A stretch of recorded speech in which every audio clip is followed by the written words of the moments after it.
1° gennaio 2013 qui ad Imperia, Teatro Cavour, l'orchestra giovanile del Ponente Ligure, Ligheia, ha appena finito di eseguire il concerto di Capodanno, una vera riuscita, un successo come ci si aspettava.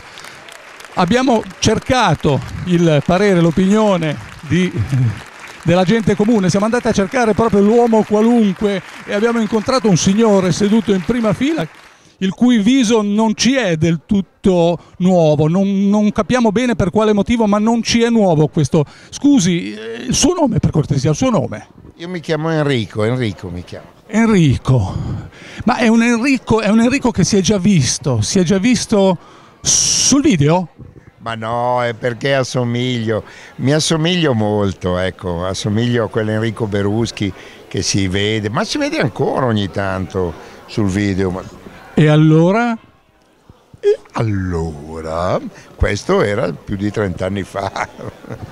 Che cosa ci dice di questa sera? Che cosa ha sentito anche lei stando sul palco? Perché qui si tratta di vibrazioni date dai bambini, ma vibrazioni date dalla musica eseguita da questi ragazzi in erba, ma già così in gamba.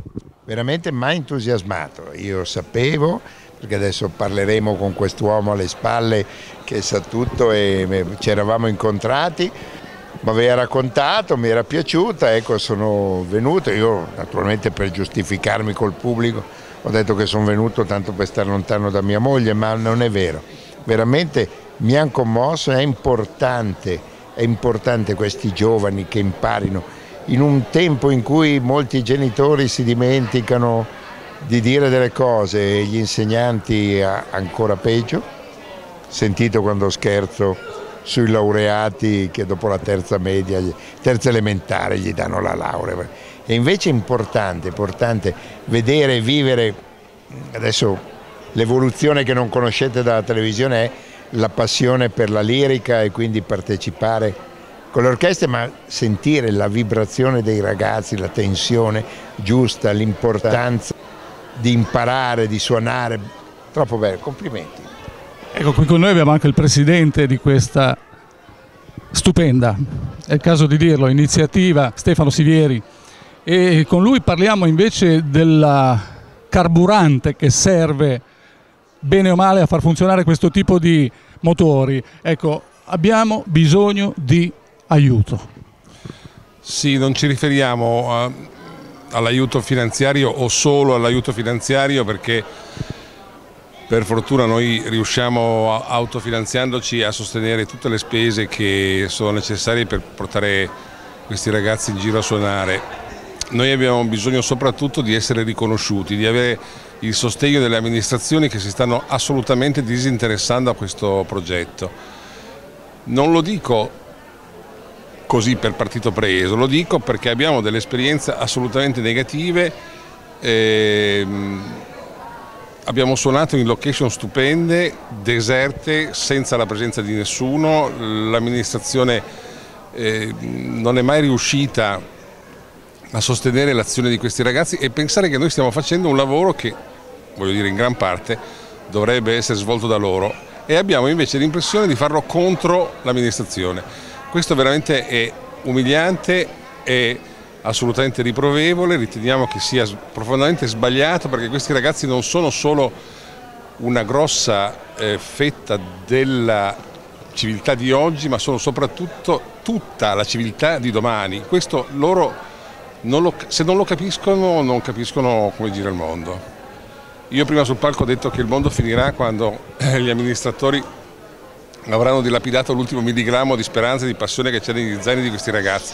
Questi ragazzi tutte le domeniche si mettono uno zaino in spalla con le parti e appunto con tanto entusiasmo e tanta passione e vanno a suonare per provare, invece di andare a fare i deficienti in giro col motorino, invece di andare in discoteca, invece di gadanare come gadanano la stragrande maggioranza dei loro coetanei.